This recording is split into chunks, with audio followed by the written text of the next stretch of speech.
ഓണം എന്നുള്ള വാക്ക് നമ്മൾ മലയാളികളുടെ ജീവിതത്തിൻ്റെ ഒരു ഭാഗമാണ്.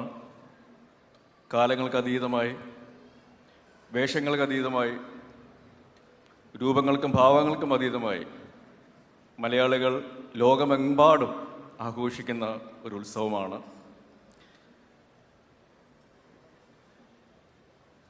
കേരള ടൂറിസത്തിൻ്റെ ഭാഗമായിട്ട് ഓണവാരാഘോഷം ഉദ്ഘാടനം ചെയ്യപ്പെടുകയാണ്. ഇവിടെ മാത്രമല്ല, കേരളത്തിലുടനീളം ഇതുപോലുള്ള പല വേദികളും അതിനേക്കാൾ വലിയ സദസ്സുകളും കൂട്ടായ്മകളും ആഘോഷങ്ങളും നടക്കുമ്പോൾ അതിനുമപ്പുറം വേറൊരു കാര്യം സൂചിപ്പിക്കാനാണ് ഞാൻ ആഗ്രഹിക്കുന്നത്. ഓണമെന്ന് പറയുമ്പോൾ സമ്പത്ത്, സമൃദ്ധി, ഐശ്വര്യം, സമാധാനം എന്നതിനപ്പുറം നമ്മൾ ഓർക്കുക മഹാബലി എന്നുള്ളൊരു പേരാണ്. അദ്ദേഹം ഭരിച്ചിരുന്ന സമയത്ത് സമത്വമുണ്ടായിരുന്നു. എല്ലാവരും ഒരുപോലെ, ഒരു വ്യത്യാസവുമില്ലാതെ എല്ലാവരും ഒരുപോലെ കാണുന്ന ഒരു ഭരണാധികാരി.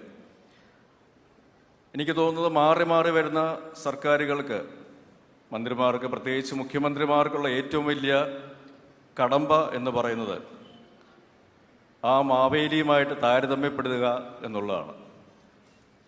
ആ ഒരു കമ്പാരിസൺ, അല്ലെങ്കിൽ അന്ന് അദ്ദേഹം എങ്ങനെയാണ് ഭരിച്ചിരുന്നത്, അന്ന് കേരളം എന്തായിരുന്നു, സുന്ദരവും സുരഭിലവും സമത്വവും സമൃദ്ധിയും നിലനിന്നിരുന്ന ഒരു കേരളം, അതെങ്ങനെ ഈ കാലഘട്ടത്തിൽ മാറി വരുന്ന സർക്കാരുകൾക്ക് സ്ഥാപിക്കാൻ സാധിക്കും, അല്ലെങ്കിൽ കൊണ്ടാടാൻ സാധിക്കും എന്നുള്ളതാണ് ഈ ആഘോഷങ്ങൾക്കപ്പുറമായിട്ട് എനിക്ക് ഓർമ്മ വരുന്നത്. കാരണം ഒരു നല്ല ഭരണാധികാരി കാലങ്ങൾക്ക് അതീതമായി എന്നും ഓർമ്മിക്കപ്പെടും, അല്ലെങ്കിൽ ആഘോഷിക്കപ്പെടും എന്നുള്ളതിൻ്റെ ഏറ്റവും വലിയ ഉദാഹരണമാണ് മഹാബലി ആഘോഷിക്കുന്ന ഓണം.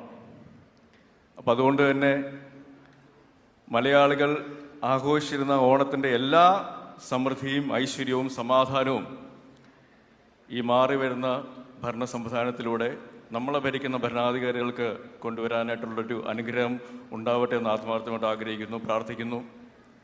നേരത്തെ മുഖ്യമന്ത്രി സൂചിപ്പിച്ച പോലെ കേരളം ടൂറിസം ഭൂപടത്തിൽ ഏറ്റവും മുൻനിരയിൽ നിൽക്കുന്ന ഒരു പ്രദേശമാണ്. ഞാൻ വരുന്നത് ആലപ്പുഴയിൽ നിന്നാണ്. എൻ്റെ ജന്മനാട് ആലപ്പുഴയാണ്. കിഴക്കിൻ്റെ വെനീസ് എന്നാണ് ആലപ്പുഴ അറിയപ്പെടുന്നത്. പക്ഷേ ഞാൻ വെനീസിൽ പോയിട്ടുണ്ട്. അവിടെ കണ്ട കാഴ്ചകൾ വെച്ച് നോക്കുകയാണെങ്കിൽ വെനീസിനെ പടിഞ്ഞാറിൻ്റെ ആലപ്പുഴ എന്ന് പറയേണ്ട ഒരു അവസ്ഥയിലേക്ക് കേരളം വന്നിട്ടുണ്ട്.